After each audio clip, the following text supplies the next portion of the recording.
परमात्मानं मानम्य मोक्षो स्वात्मसंविदे इष्टोपदेशमाचष्टे स्वशक्त्या साधरस्व यस्य स्वयं स्वभावाप्ति प्रभावे कृष्णकर्मणि तस्मै संज्ञानरूपाय नमोऽस्तु परमात्मने परम ब्रह्म परमात्मा पूर्ण ज्ञान गणलीले वंदो परमानंद कर्म विभाग पूज्य पाद मुनिराज को नमन करूं मन लाग स्वात्म संपदा के टीका करूं बना प्रगटा सहज स्वभाव हुए कर्म हरिनाश ज्ञान रूप परमात्म को प्रणमो मिले प्रकाश ज्ञान रूप परमात्म को प्रणमो मिले प्रकाश।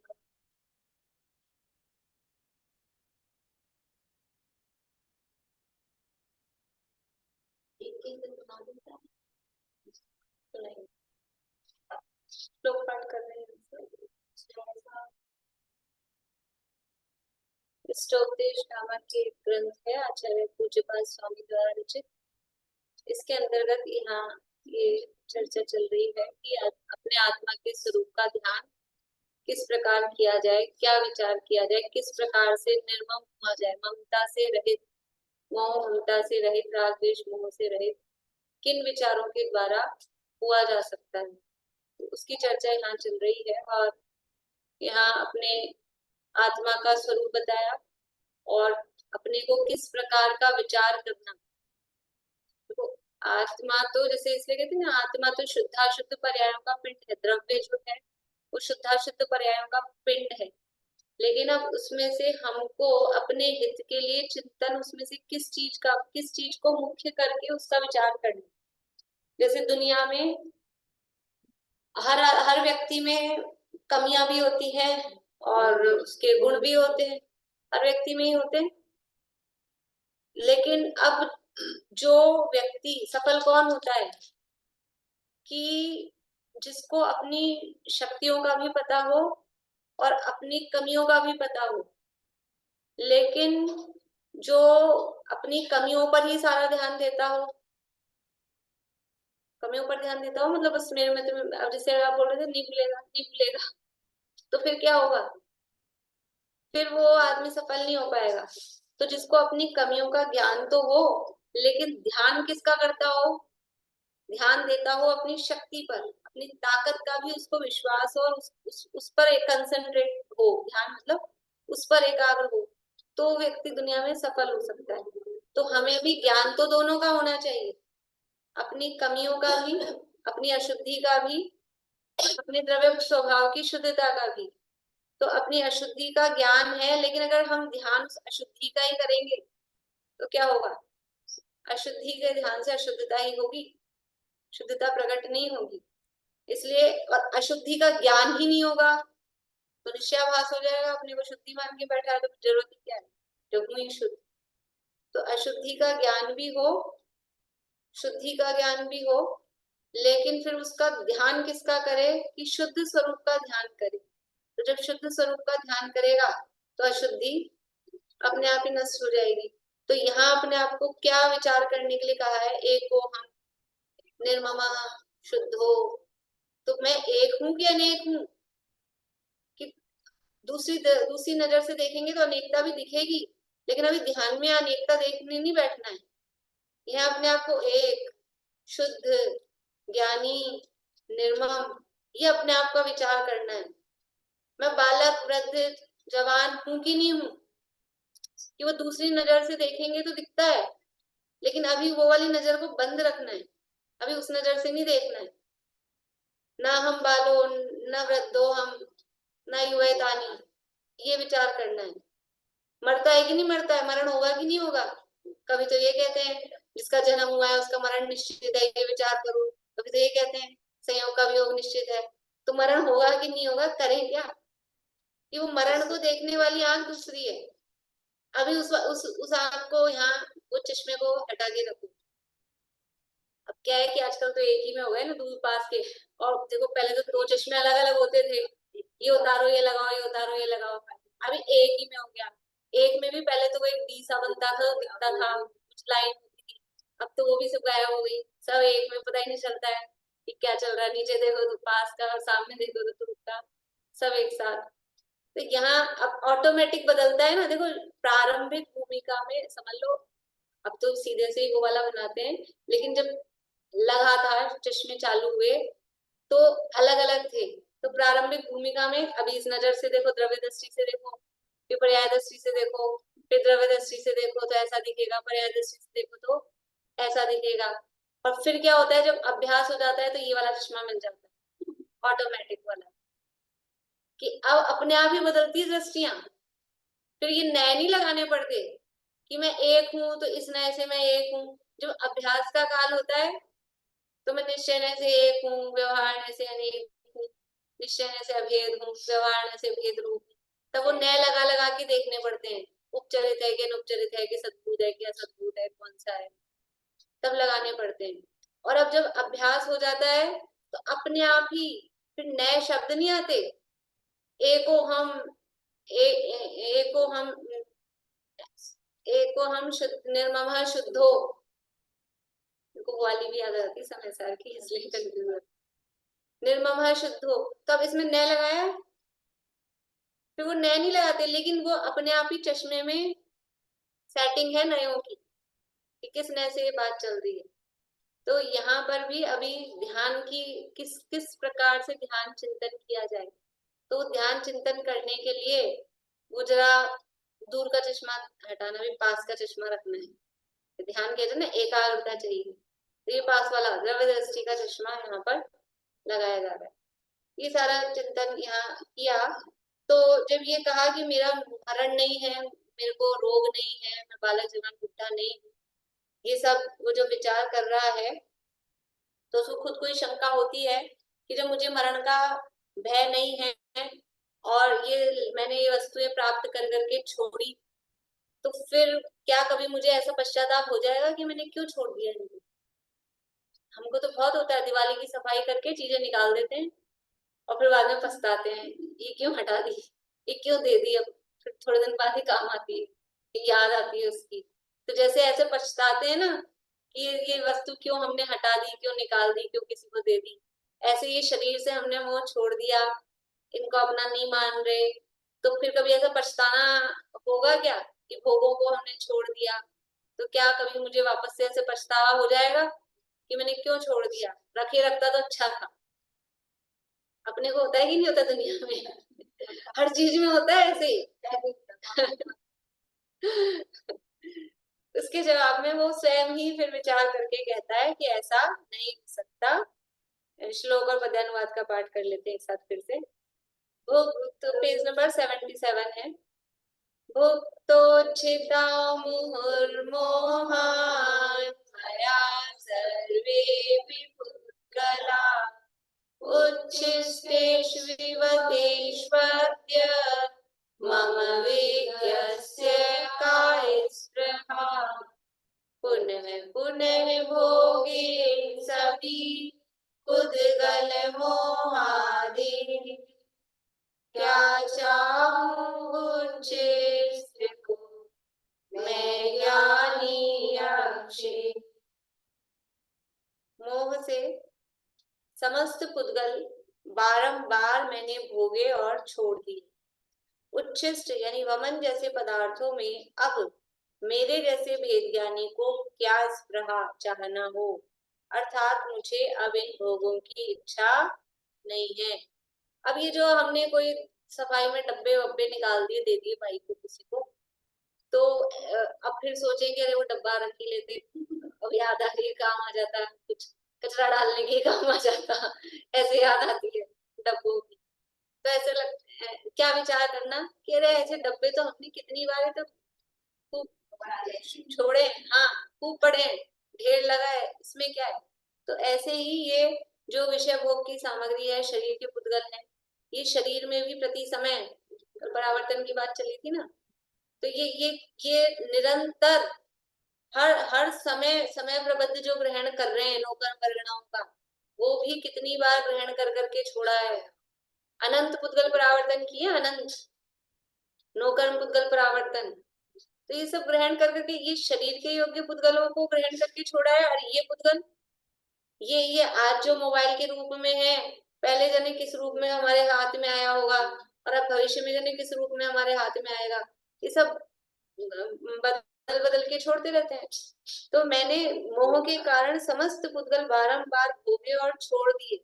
अब ये वमन जैसे चीजें हैं जिनको हमने, अब समझ लो वो कीपैड वाला फोन, कीपैड वाला सबसे पहले जो आया था छोटा सा, दबा दबा के नंबर मिलाते थे, अब वो अपना रखा है घोड़े वो रखा है अपना, अब उसमें अपना मोह कि अरे मेरा वो कहाँ गया कहाँ गया। अरे ये ऐसे मोबाइल तो हमने कितने कितने ही छोड़ दिए, कितने बदल लिए होता, गिनो अपने मोबाइल जब से मोबाइल चले हैं और आज तक में कितने मोबाइल बदल लिए अपन ने। अपन तो जरा संयमी है तो 3-4 ही बदले लोगों के 30-40 बदल गए होंगे। तो अब मान लो कोई वो कहे, कोई वो दे कीपैड वाला मोबाइल कि लो ये, और अपने को लालसा है, अरे मुझे अब इसमें क्या इच्छा, वही डब्बे बट रहे हो कहीं प्लास्टिक के छोटे छोटे, तो अपने को रहेगी नहीं नहीं अरे मेरा तो नहीं मिला सुशला इच्छा रहेगी। ये मैंने बहुत बार भोगे और छोड़ दिए। तो ऐसे उच्छिष्ट ये तो हमने इतने ग्रहण कर करके खूब छोड़ दिए, उनमें अब मुझ जैसे भेद ज्ञानी को क्या चाहना हो, अर्थात मुझे अब इन भोगों की इच्छा नहीं है। जो अमेरिका ही रहता हो और अमेरिका खूब जा जाके आया हो, उसको वो आपको घुमाने ले जाएंगे, आपको इनाम निकली है 7 दिन की ट्रिप कहाँ की अमेरिका की, कि हम तो खूब जाके आए, हमको नहीं कुछ।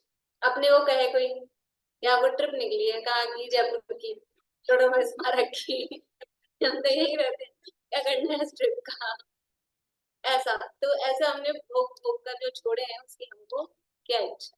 मैम उदाहरण बहुत अच्छा दे रहे हो आप अच्छा लग रहा सुन सुन के। जो बहुत अपने पे अपनी आप बीती होती है ना उससे भी आनंद आता है। सबकी बात है। अब मैं कोई आपके जा जाके तो देखती नहीं, मेरे साथ भी ऐसा ही होता है अपने नहीं, पास जनरल मोह रहता है उदाहरण ही ना है। वस्तुओं से, तो होता है, इसलिए सब वही रहता है पता। देखिए टीका, मोह से अर्थात अविद्या के आवेश से, अविद्या यानी विद्या, विद्या को हम ले अकेला ज्ञान का अर्थ भी ले सकते हैं। तो अविद्या मतलब अज्ञान, अज्ञान यानी कौन सा वाला अज्ञान, शैक्षणिक अज्ञान की औदैहिक अज्ञान। अज्ञान अर्थ यहाँ पे ले रहे हैं तो शैक्षणिक अज्ञान लेना कि औदैहिक अज्ञान लेना।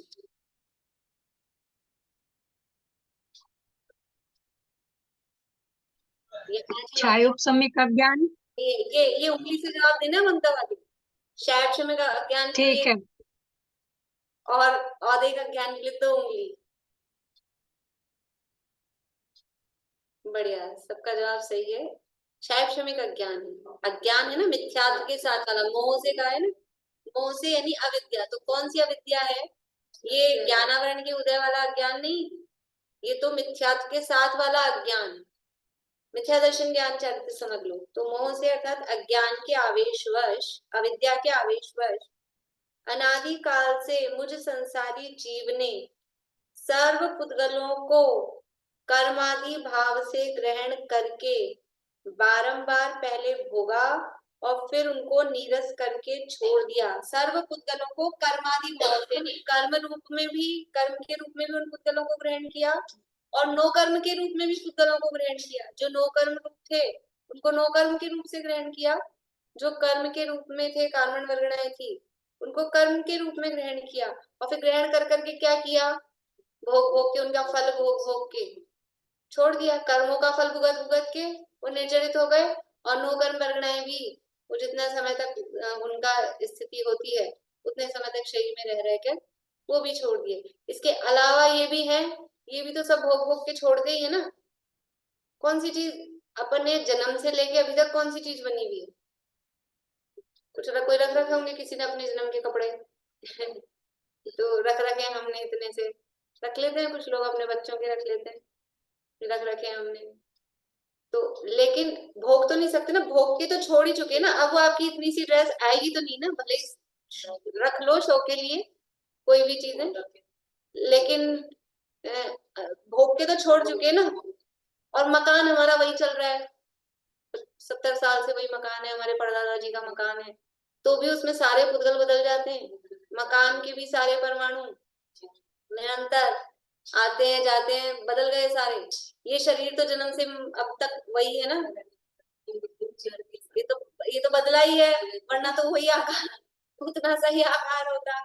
इसमें भी निरंतर सब बदल रहे हैं। तो सारे पुद्गलों को ग्रहण करके बारंबार पहले भोगा और फिर उनको नीरस करके छोड़ दिया, उनका रस के नींबू निचोड़ निचोड़ के फिर छिलके फेंक दिए। अब उन छिलकों में मन जा रहा है, छिलकों में मन जा रहा है, इतना अच्छा छिलका, इतना बढ़िया ताजा छिलका, ये फेंकना पड़ रहा है। ऐसा नीरस कर करके उनको छोड़ दिया। यदि ऐसा है तो स्वयं भोग करके छोड़ दी हुई उच्छिष्ट वमन के समान भोजन गंध मालादि में जैसे लोक को भोग कर छोड़ दिए हुए पदार्थों में स्पृहा नहीं होती, इसी प्रकार अब तत्व ज्ञान से परिणत विज्ञ यानी ज्ञानी ऐसे मुझे उस उच्छिष्ट जैसे पुद्गलों में क्या स्पृहा होगी। तो किसको नहीं होगी? तत्व ज्ञान से जो परिणत, मम विज्ञस्य, मैं अब विज्ञ हो गया हूँ, अब मुझ में ज्ञान, ये तत्व ज्ञान आ गया ना। यहाँ तक पहले श्लोक दूसरे श्लोक वाला होता जो वो कह रहा था कि पुण्य तो करना चाहिए और स्वर्ग का सुख बता दो कैसा होता है, आप कह रहे हो नाके नाकोत्साम सौख्यम, तो थोड़ा सा वो बता दो, तब तो उसको थोड़ी सी रस हो सकता था। पर अब तो ये विज्ञ हो गया यहाँ तक आके, तो अब मुझ जैसे विज्ञ की यानी इस तत्व ज्ञानी की उनमें क्या इच्छा हो सकती है? यदि ऐसा है तो स्वयं भोग करके छोड़ दी हुई उच्छिष्ट वमन के समान भोजन गंध, यहाँ तो अपन भोग कर करके ऐसे छोड़ने की बात कह रहे हैं युक्त लेके, यहाँ तो वमन का मतलब है अंदर ग्रहण किया और फिर निकाल दिया, अब फिर उसी को वापस से खाना, उसको ग्रहण करना, इसका नाम है वमन। ऐसा रसगुल्ला चबा लिया, फिर लगा कि नहीं अभी नहीं खाना, थोड़ी देर बाद खाते, फिर उसको निकाल के रख दिया और फिर खा। अब मुंह बिगड़ रहा है, इसको सुनने में मुंह बिगड़ रहा है। तो रसगुल्ले का नाम लिया, गंदी चीज का नाम नहीं लिया मैंने। उसमें हमारे हमको ऐसा लग रहा है, पर यही तो कर रहे हैं हम। वहां वो रसगुल्ले में तो हमको घिन आ रही है, खुद के मुंह का, दूसरे के मुंह का नहीं, खुद के मुंह का ही निकाल के रखा जाए तो उसको ग्रहण करना वो नहीं हो सकता है। तो जैसे वो वमन के समान भोजन गंध मालादि में जैसे लोक को यानी दुनिया को, लोक यानी दुनिया, दुनिया के जो लोग हैं उनको भोग कर छोड़ दिए हुए पदार्थों में स्पृहा इच्छा नहीं होती, इसी प्रकार अब तत्व ज्ञान से परिणत विज्ञ ज्ञानी ऐसे मुझे उस उच्छिष्ट जैसे पुद्गलों में क्या स्पृहा होगी। यानी अब ये पुद्गल दिखने लग जाते। देखो जब तक तत्व ज्ञान नहीं होता तब तक ये भोग सामग्री दिखती है, विषय के पदार्थ दिखते हैं, अच्छे कलरफुल दिखते हैं, उसमें रस आता है। और तत्व ज्ञान होने के बाद क्या दिखता है? सब पुद्गल है। फिर उन कलर्स में, उन शेप्स में, उन गंध में कोई रस नहीं रहता है। इसका नाम है रस नीरस हो जात तत्क्षण अक्ष विषय नहीं भावे। क्यों? जब निज आत्म अनुभव आवे तब और कछु न सुहावे। जब रुचि कहीं एक जगह लग जाती है ना, तो फिर कुछ और छोटा बच्चा होता है ना, मतलब वो समय दृष्टि होता है समय दृष्टि मतलब कि उसको, बच्चे को जो चाहिए, उसको कोई खिलौना चाहिए तो वो जिद्दी करेगा, वो खिलौना जो भी नाम है समझ लो वो, फिर क्या करते हैं, बहलाते हैं उसको, मान लो नहीं दे पा रहे हैं तो उसको बहलाते हैं, रो रहा है जोर जोर से, तो फिर कुछ दिखाएंगे, देखिए लाइट, देखिए वो, तो चुप हो जाएगा एकदम से, और फिर चुप होते ही फिर एक सेकंड बाद फिर चिल्ला के रोएगा, वो घंटी जो भी चाहिए उसको। यानी वो उसकी रुचि वहीं लगी हुई है, उसकी रुचि वहीं है, वो उसी में आसक्त रहता है। तो उसको आप कुछ भी दिखाओ, दूसरी 10 चीजें, अब वो क्षणिक एक बार देखने के लिए चुप हो जाएगा, लेकिन उसकी रुचि वही है, और कुछ नहीं सुहाता, जो चाहिए ना बस वही चाहिए। बाल हट इसको कहते हैं, जो चाहिए वही चाहिए, वही चाहिए।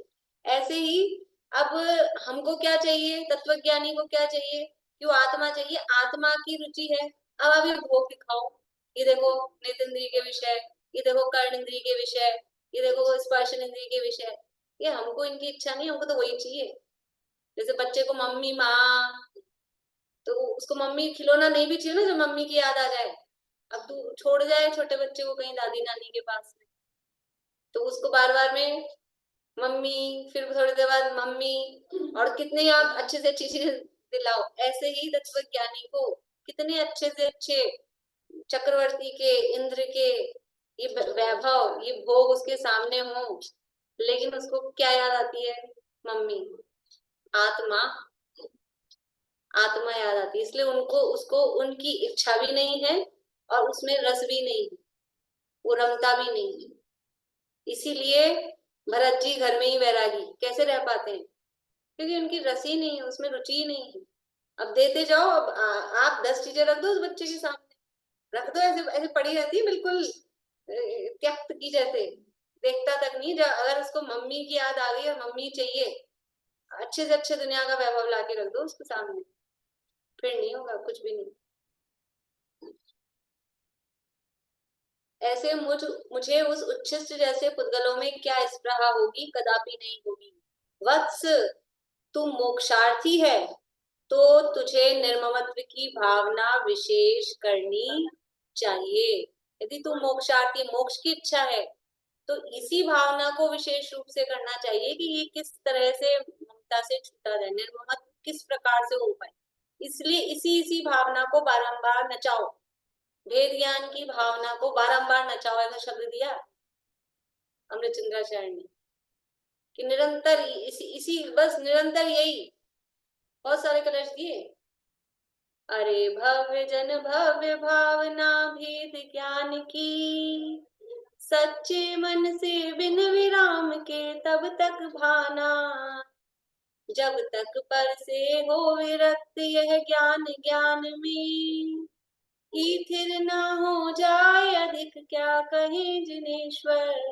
कब तक इस भेद ज्ञान की भावना को नचाना, निरंतर निर्ममत्व की भावना, निर्ममत्व मतलब भेद ज्ञान, कब तक, कि जब तक पर से हो विरक्त यह ज्ञान ज्ञान में ही स्थिर ना हो जाए, जब तक ये ज्ञान ज्ञान में ही स्थिर ना हो जाए। अभी ज्ञान क्या होता है, बार बार में कभी आता है ज्ञान यानी आत्मा, एक ज्ञान यानी आत्मा, और एक ज्ञान यानी ज्ञान की पर्याय वर्तमान का उपयोग। तो जब तक पर से हो विरक्त यह ज्ञान यानी वर्तमान ज्ञान की जो पर्याय उपयोग ज्ञान में ही स्थिर ना हो जाए, यानी अपने ज्ञान स्वरूप आत्मा में जब तक लीन ना हो जाए, तब तक इस भेद ज्ञान की भावना को निरंतर नचाना, निरंतर भेद ज्ञान करना। वाक्य बताया था आपको, एक कौन सा वाक्य बोला था, किसको याद है? अब वाक्य का कुछ भी बोलूंगी तो फिर तो वाक्य ही आ जाएगा बोलो प्रीति, याद आ रहा है? नहीं? सुमन जी बोलिए। कुछ विजय थी, दुख मोह पीड़ा मोह की बोली। अर्चना जी बोलिए, भेद ज्ञान जिसमें आ रहा था। अच्छा, अभी मैंने क्लासेस की नहीं। प्रत्येक कार्य समय पर करो, भेद विज्ञान हर समय हर करो। समय, बिल्कुल। प्रत्येक काम समय पे करना चाहिए, लेकिन भेद विज्ञान कब करना चाहिए? भेद विज्ञान हर समय करना चाहिए। क्या हर समय नचाने वाली बात है? ये कोई भी काम करते करते याद आना चाहिए कि हर कौन सा काम था जो हर समय करना। भेद ज्ञान, जो भी काम कर रहे हैं उसमें भेद ज्ञान की मैं कौन हूँ, और ये जो काम हो रहा है, जो काम चल रहा है, इसमें मैं क्या हूँ, मेरा क्या है, पर क्या है, स्वयं क्या है, ये भेद ज्ञान हर समय में। तो तू मोक्षार्थी है तो तुझे निर्ममत्व की भावना, ये स्वयं को संबोध रहा है, इस प्रकार स्वयं को संबोधन करते, किसी और को नहीं, कोई सामने नहीं, क्योंकि उसमें शुरू में कहा था उनको खुद को ही शंका हुई और खुद ही समाधान। अब गुरु जी के पास नहीं जा रहा, अब गुरु जी के पास नहीं जाना पड़ता बार बार में। छोटा था, छोटा मतलब कच्चा था, तो बार बार में गुरु जी के पास जाता था। और अब क्या होता है, अब पक्का हो गया, परिपक्व हो गया, तत्व ज्ञानी हो गया, मम विज्ञस्य ज्ञानी हो गया, तो अब खुद ही समाधान प्राप्त करता है। क्या अपने आप को संबोधन, देखो ये धर्मोपदेश, धर्मोपदेश का मतलब सामने दो चार लोग हों, कोई हो नहीं हो, चालू कर देते हम, तो कोई नहीं था चालू कर दिया। तो किसके लिए कर रहे हैं? खुद तो है ना, खुद को संबोधन, स्वयं को संबोधन। तू मोक्षार्थी है तो तुझे निर्ममत्व की भावना विशेष करनी चाहिए, विशेष करनी चाहिए, हर समय करनी चाहिए, जब तक कि वो पूर्ण वितरागता न हो जाए तब तक वो। मुनिराज भी करते हैं कि नहीं करते हैं? मुनिराज भी निर्ममत्व की भावना, ये वैराग्य उपावन माई और वैराग्य को टिकावन माई, चिंत्य अनुप्रेक्षा भाई, वरना वैराग्य टिकता नहीं है थोड़ा भी। अगर इससे जो मुनिराजों के समझ लो उदाहरण आते हैं, स्खलित हो गए, च्युत हो गए, हो जाते हैं कि नहीं हो जाते? भावलिंगी मुनिराज भी, द्रव्यलिंगी का तो कहना ही क्या। तो च्युत होने का कारण क्या हुआ होगा?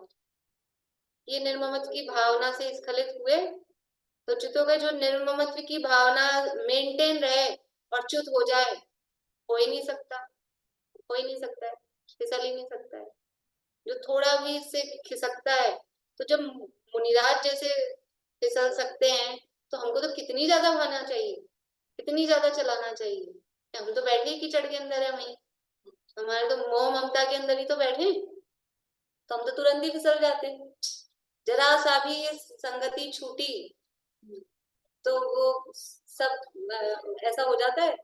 ये अपन ने याद की ना, श्लोक याद किए, एक आध दो दिन नहीं बोले, थोड़े कच्चे हो गए, फिर तीसरे दिन बोलने में ऐसा लगता है रहने दो, रहने दो, फिर बस वो पूरे चले जाते हैं। वो जो जाते हैं वो कैसे जाते हैं, याद तो किए थे, वो भूल क्यों जाते हैं?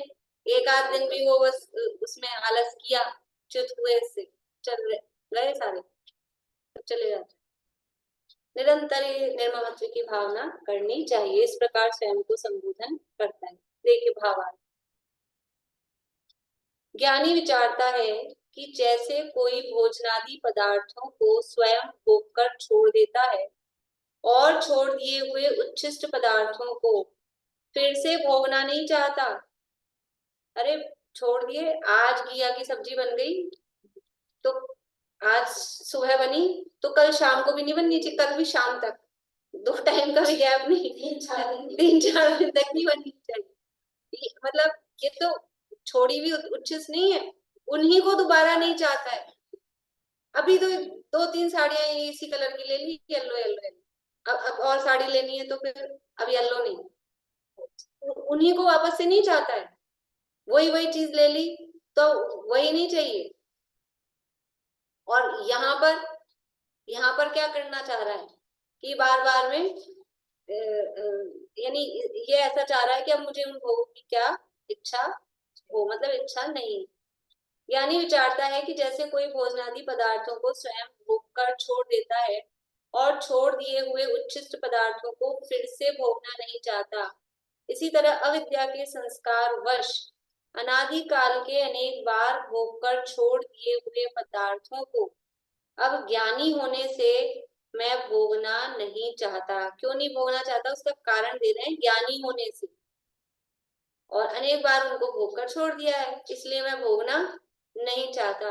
अर्थात अब मुझे उन भोगों के प्रति स्पृहा, स्पृहा यानी इच्छा वांछा नहीं होती। यहाँ आचार्य ने मैंने सर्व पुद्गलों को बारंबार भोगा और छोड़ दिया ऐसा जो कहा है वह व्यवहार न्याय का कथन है। अब यहाँ थोड़ी सी बात बता रहे हैं कि ये जो कथन किया गया है कि सब पुद्गलों को भोगा, ग्रहण किया और छोड़ा, तो ये जो कथन किया गया है ये व्यवहार न्याय का कथन है। क्यों? क्योंकि जो परद्रव्य है वह न तो ग्रहण किया जा सकता है और न छोड़ा जा सकता है। परद्रव्य को, एक द्रव्य दूसरे द्रव्य को ग्रहण कर सकता है क्या? जब ग्रहण ही नहीं कर सकता तो छोड़ने की बात तो तब आगे करेंगे। आप ग्रहण में ही मना कर रहे हो, क्यों नहीं कर सकता है ग्रहण सुशीला आंटी? एक द्रव्य दूसरे द्रव्य को ग्रहण क्यों नहीं कर सकता है? अत्यंत अभाव है। और अगुरु लघुत्व नाम का गुण है ना, एक द्रव्य दूसरे ग्रहण करने को, ग्रहण करे अत्यंत अभाव बहुत अच्छी बात है, क्योंकि ग्रहण करने के लिए जगह चाहिए ना। मैं तुमको अपने घर में बुला लूंगी, हमारे घर में आके रह जाओ, तो जगह तो होनी चाहिए ना। भाई तुम कहाँ आके रहोगी, कमरा तो होना चाहिए ना, मेरे पास जगह तो होनी चाहिए ना मेरे घर में, क्या आप यहीं आके रह जाओ अपना सामान लेके? तो जगह ही नहीं, किसी द्रव्य के पास में जगह ही नहीं दूसरे द्रव्य को रखने। पूरा फुल लबालब पानी का गिलास भरा हुआ है, अब हमको जग खाली करना है तो आपके इस गिलास में डाल दें। अरे जगह तो देखो, जगह तो होनी चाहिए। गाड़ी में 5 की जगह 6 लोग बैठ गए पहले से। अब कह दो मैं एक पतली सी हूँ, मुझे और घुसा लो, अरे पहले ही 6 बैठे हैं। जगह तो होनी चाहिए ना, कि आपके तो दिल में जगह होनी चाहिए कि दिल क्या करेगा। तो उस द्रव्य का दिल क्या करेगा? द्रव्य तो चाहता तो बहुत है सबको अपना बनाना, जीव चाहता तो है सबको अपना बना ले, लेकिन वो दिल क्या करे? जगह का है उसके पास किसी को अपने में घुसाने की।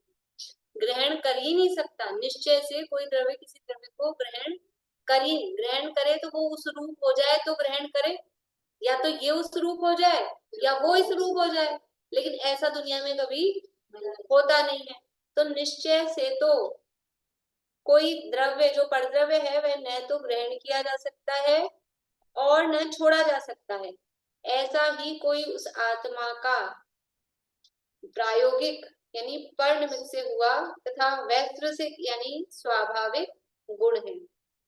प्रायोगिक तथा वैश्विक गुण है, मतलब आत्मा का पर निमित्त से हुआ गुण, मतलब निमित्त के वजह से तो हम कहते हैं ग्रहण किया, लेकिन स्वाभाविक गुण क्या है कि किसी को भी त्यागोपादान शून्यत्व नाम की शक्ति है आत्मा में। त्याग और उपादान यानी ग्रहण, त्याग और ग्रहण से वो शून्य है।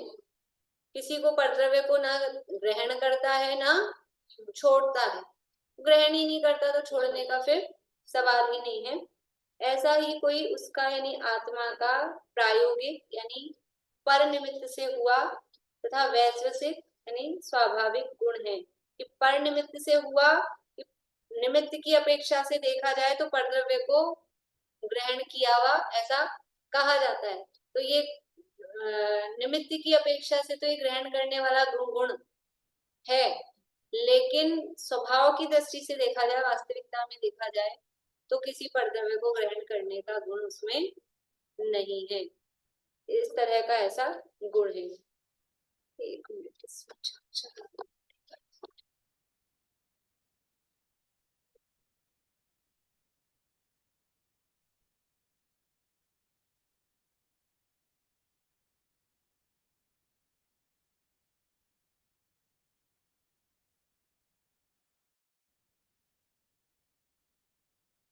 यहाँ शिष्य कहता है कि वे पुद्गल किस प्रकार बंधते हैं, अर्थात जीव द्वारा पुद्गल हमेशा बंध को प्राप्त होते रहते हैं, किस लिए और किस प्रकार से।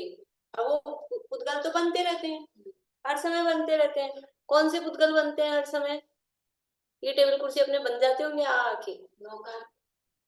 नो कर्म वर्गणाएं भी और कार्मन वर्गणाएं भी, दोनों प्रकार के पुद्गल बनते रहते हैं, हर हमेशा बंध को प्राप्त होते रहते हैं, लेकिन किस लिए होते हैं और किस प्रकार से होते हैं ये यहाँ पर शिष्य कह रहा है उसका जवाब यहाँ दे रहे हैं। इति अर्थ गुरुवाह, गुरु कहते हैं। एक ही श्लोक पढ़ लेते हैं, श्लोक और अर्थ कर लेते हैं, फिर बाकी टीका करेंगे। कर्म कर्म हिताबंधी,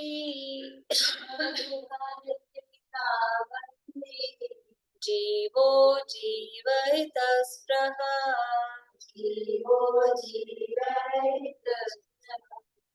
कर्म कर्म हिताबंधी,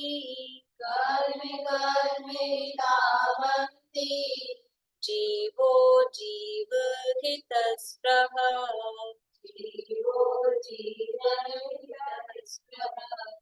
स्व स्व प्रभाव भूयस्त्वे,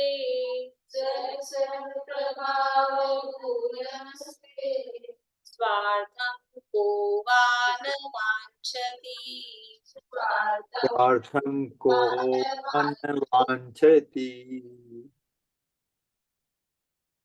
कर्म कर्म हित हित आबंधी, कर्म कर्म हित आबंधी, जीव जीव हित स्पृह, जो कर्म है वो कर्म का हित आबंधी, आबंधी मतलब वो चाहने के अर्थ में होता है, आबंधी मतलब उससे उसका स्नेह है। आबंधी शब्द का डिक्शनरी में अर्थ देगा उसका स्नेह का बंधन, वो उसको चाहता है ऐसा।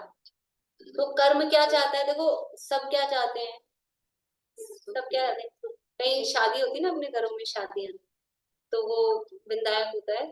आप लोग क्या क्या बोलते हैं, मंदिर जाते हैं ना शादी के पहले देव दर्शन, विदायक ही बोलते हैं, मारवाड़ी में तो विदायक ही बोलते हैं, या क्या बोलते हैं पता नहीं, विदायक ही बोलते हैं, नहीं पता अपने तो दर्शन कहते हैं, देव दर्शन। देव दर्शन ही कहते हैं बस।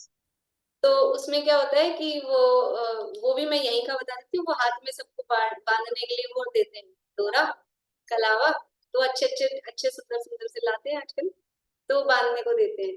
तो क्या होता है कि मैं तो आई हूँ तो मैं अपना तो लूंगी, फिर वो सस्ती नहीं आई तो सस्ती का दे दो, फिर मेरी दीदी नहीं आई, ननद नहीं आई, उनका भी दे दो।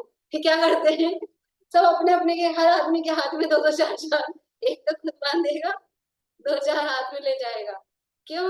सब अपनों अपनों का हित चाहते हैं, भाई वो मेरी बेटी है, वो मेरी ननद है, कि मेरी मम्मी नहीं आई, कि मेरी भाभी नहीं आई, सब अपना अपना हित चाहते हैं, अपना अपना हित चाहते हैं। तो कर्म है वो किसका हित चाहेगा, कर्म कर्म का हित चाहता है। वो क्या चाहेगा, कर्म क्या चाहेगा कि मैं छूट जाऊं, कि मैं और आए, भाई ये हमारे सगे संबंधी आए, अपन कहीं बैठते हैं पंचकल्याणक में बुला लेते ना, आ जाओ हमारे ऐसे जगह नहीं होती, कोई दूसरा आए ना तो ऐसे फैल के बैठ जाएंगे थोड़ा और चौड़ा हो, और अपना दिखे तो अरे खूब जगह आ जाओ। क्या करते हैं, अपनों अपनों का हित चाहते हैं, सब अपना अपना। और भी कोई भी कहीं भी कोई भी चीज बट रही होगी तो बताते हैं कि नहीं एक दूसरे को, कहीं कोई चीज सस्ती मिल रही होगी, कुछ होगा, फोन कर करके बता देंगे ऐसे करो, जो भी सब अपनों का हित चाहते हैं। तो कर्म का अपना कौन है, कर्म का अपना कर्म है, कर्म। तो कर्म कर्म का हित चाहता है का मतलब क्या है कि कर्म तो कर्म बांधना चाहता है, कर्म से कर्म बनते हैं ना, कर्म है द्रव्य कर्म बंधे हुए हैं, उदय आएगा तो उसका तो पूरा प्रयास ये रहता है कि और बांधे, यद्यपि वो उसमें कोई ज्ञान नहीं तो भाषा है मतलब अलंकारिक। कर्म के उदय में भी जीव वैसे ही भाव करता है ना, सामान्यतः क्या होता है, कर्म बंधा यहाँ से शुरू करें अपन, यद्यपि अनादि की परंपरा है, लेकिन ये द्रव्य कर्म है, इसके उदय से भाव कर्म हुए, भाव कर्म के कारण क्या हो गया, फिर से द्रव्य कर्म बंधे, फिर वो द्रव्य कर्म के उदय में फिर से भाव कर्म होते हैं। तो वो तो यही चलता ही रहता है ना, तो वो तो यही चाहता है भी हमारा हमारा क्यों दुकानदारी बंद हो, सब अपना अपना हित चाहते हैं। कर्म कर्म हिताबंधी, और जीव जीव जीव हित स्पृह है, और जीव अपना हित चाहता है, कर्म कर्म का हित चाहता है, कर्म पूरा जोर लगाते हैं अंत समय तक, और अंत समय तक जहां तक उनकी ताकत है वहां तक, एक समय का भी आएगा साता वेदनीय का, एक समय का इडियापथाश्रव भी तो भी कर लेगा वो, 85 प्रकृति तो वो सत्ता की बात है, अभी तो मैं बंध की बात कर रही हूँ ना, बंधन की। तो वो अरहंत हो गए, वितरागी हो गए, लेकिन फिर भी भले ही प्रकृति प्रदेश से आई जाना, बाहर से ही देख लेना, आई जाना, ऐसा करके आई जाता है, बाहर से ही देख के निकल जाए, लेकिन बुलाता है। जब तक भी है वो सादा वेदनीय, तो आता है प्रकृति प्रदेश बन। क्यों? कौन बुला रहा है? वो योग, योग बुलाते ना उसको। वेदनीय धर्म को कौन बुला रहा है? सादा वेदनीय को 11वें 12वें 13वें में योगों के कारण हो रहा है। वो अपना हित चाहता है और जीव जीव का हित चाहता है। स्व स्व प्रभाव भूयस्त्वे, स्व स्व अपना अपना प्रभाव भू यानी होने पर, त्वे होने पर, बढ़ने पर, त्वे त्वे यानी भूयस्त्वे, त्वे है वो इसके क्या बोलते हैं, सम्यक्त्व भाववाची के अर्थ में है कि अपना अपना प्रभाव बढ़ने पर, स्वार्थम को वा न वांछति, को यानी कौन, वा यानी अथवा, न यानी नहीं, वांछति यानी चाहता है, स्वार्थम यानी अपना स्वार्थ। जब अपना अपना प्रभाव बढ़ता है, मुख्यमंत्री कोई जैन हो जाए, जैन मुख्यमंत्री हो जाए तो क्या करेगा? अपना अपना जैनी होगा तो कुछ कर जाए। अपना अपना प्रभाव बढ़ने पर स्व स्व प्रभाव, कर्म कर्म का हित चाहता है, जीव जीव का हित चाहता है। अब जिसका प्रभाव बढ़ गया, जिसका प्रभाव जो सत्ता में आ गया, जो पावर में आ गया, तो फिर क्या होगा कि वो अपना स्वार्थ क्यों नहीं चाहेगा? जिस भी धर्म संप्रदाय का व्यक्ति वो बन जाएगा मिनिस्ट्री, उसमें आ जाएगा मंत्रिमंडल में, तो वो अपने धर्म को, अपने संप्रदाय को, अपने उसको आगे बढ़ाने की कोशिश करेगा ही, पूरी रहता ही है। अभी एमपी के बदले ना वो, तो मतलब लोगों को ये लगा जो पहले थे वो जैनियों के फेवर में थे, जैनों के, और अब जो बन गए हैं कि पता नहीं, तो अपने को क्यों चिंता हुई कि वो थे तो वो जैनों के फेवर में थे, तो अपना हित होता था, अपना हित होता था। तो जो जो जैन है वो जैनों का हित चाहेगा कि नहीं चाहेगा? चाहेगा। अगर हम उसमें आए हैं, सत्ता में हैं, तो हित चाहेंगे ही चाहेंगे। जैसे हमको इतनी सी सत्ता मिली कि वो दोरे कलावे मिल जाए, तो वही ले लिया हमने, हम इतनी सी उसमें थे तो वो हमने अपने परिवार वालों के लिए ले लिए। तो हम अगर सत्ता में, राजनीति में हैं, तो हम वैसे अपना हित चाहेंगे। तो जब कर्म का प्रभाव बढ़ता है, इसलिए इसका मतलब यह है कि जब कर्म का उदय तीव्र होता है तो फिर वो जीव की नहीं चलती, फिर वो कर्म के प्रभाव में बहता है। और फिर जब जीव पुरुषार्थ करता है, जीव का प्रभाव होता है, तो फिर जीव की चलती है, फिर वो जीव अपना हित कर लेता है। ये यहाँ कह रहे हैं। वो प्रश्न क्या था कि वो पुद्गल बनते किस प्रकार है? हर समय ही बंध को प्राप्त होते रहते हैं। तो कर्म कर्म का हित चाहता है, जीव जीव का हित चाहता है।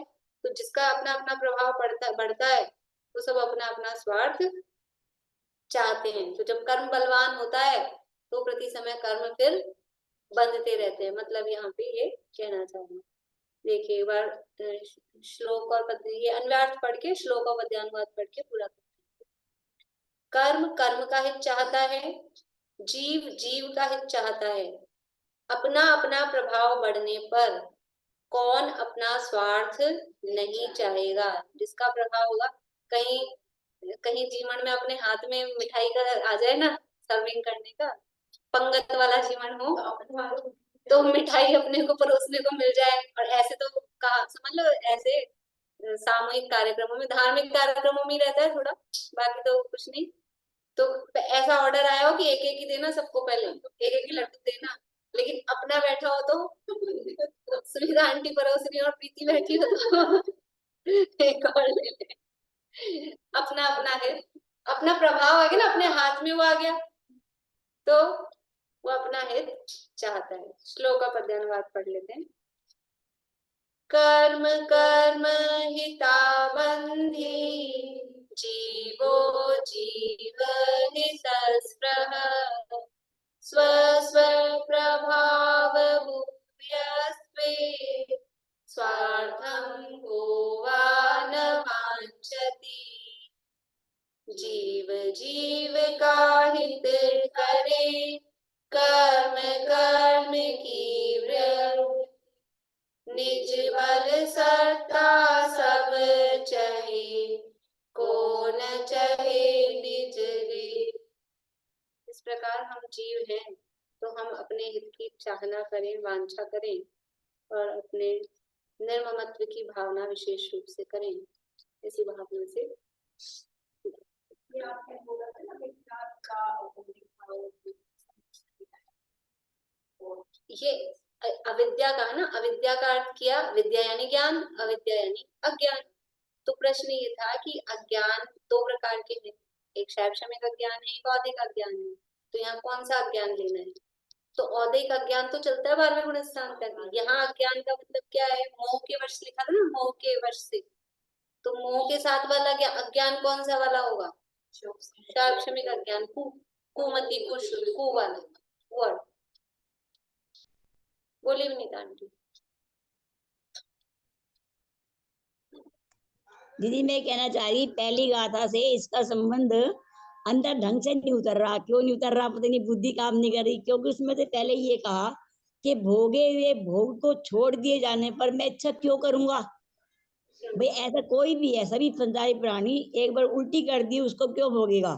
और फिर उसके बाद जीव के बारे में वो बात पूरी हो गई। अब ये शिष्य विचार रहा है कि वो किस प्रकार बनते हैं। अच्छा अच्छा, ये क्वेश्चन अलग तरीके से आया, उससे संबंध वो नहीं है एकदम उसका। से कनेक्ट नहीं है, मतलब वो बात हाँ पूरी हो गई। अच्छा अच्छा क्योंकि वो 4 श्लोक कहे थे ना कि वो 4 हाँ श्लोक जी हाँ की भावना कहेंगे, वो वहां का इस प्रकार तक पूरा हो गया।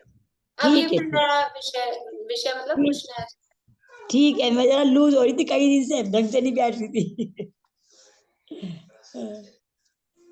अभी आप देखिए श्लोक कितने मतलब ऐसे हैं कि एकदम प्रैक्टिकल जैसे हैं, कुछ ऐसे कठिनाई नहीं। और विषयवार चलते जाए तो बड़ा आनंद आता है ऐसे। बढ़िया। चलिए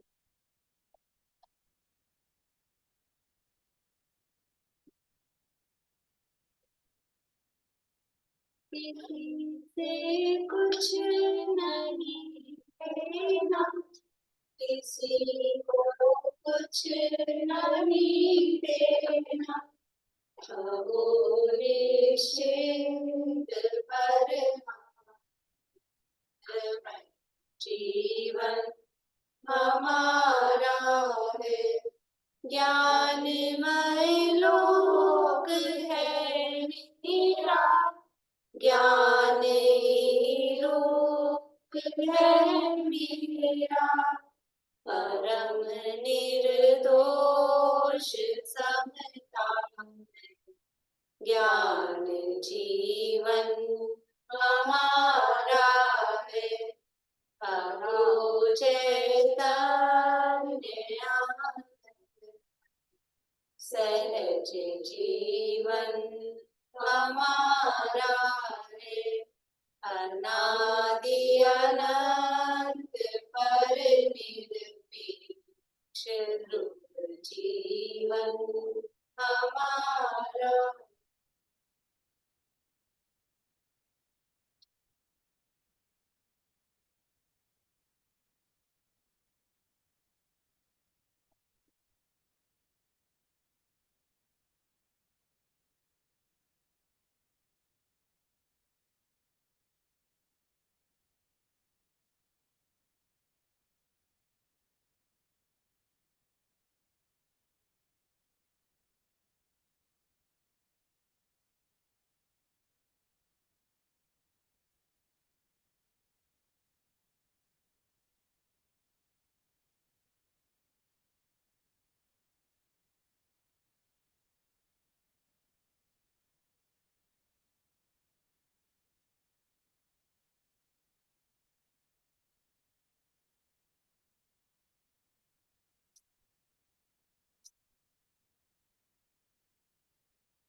जय श्री-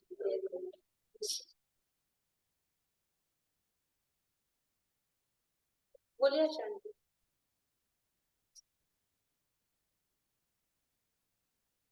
चालू क्रिया और जब कर्म फल उदय में आए तो उस वक्त अपना ध्यान कर्म के उदय में उस दुख में न लगा के अपनी आत्मा की तरफ ध्यान लगाएं, अपने स्वभाव की तरफ ध्यान लगाएं, तो वो कर्म का हित नहीं हुआ, जीव का हित हो गया, है ना। कभी कभी वो तीव्र होते हैं ना, तो फिर वो जैसे अपनी रहता है ना, मतलब प्रश्न भी रहता है, अति कभी कभी संक्लेश तो होता नहीं है, लगता। हाँ, कभी कभी संक्लेश ज्यादा हो जाता है। हाँ, तो वो कर्म अपना हित चाह रहा है, समझ लो उस समय वो कर्म का प्रभाव तीव्र है। लेकिन निरंतर ये जो विचार, ये चिंतन निरंतर रहता है, तो फिर वो कर्म का प्रभाव तीव्र हो ही नहीं पाता है। ये अगर निरंतर चलेगा ना भेद ज्ञान, ये निर्ममत्व की भावना यदि चल रही है निरंतर ही, तो फिर कर्म का बल ही कमजोर हो जाता है, तो वो इतना प्रभाव कर ही नहीं पाता है कि फिर उसका उदय इतना तीव्र है कि अपन भूल जाए उस भावना में, फिर नहीं हो पाता है। यस।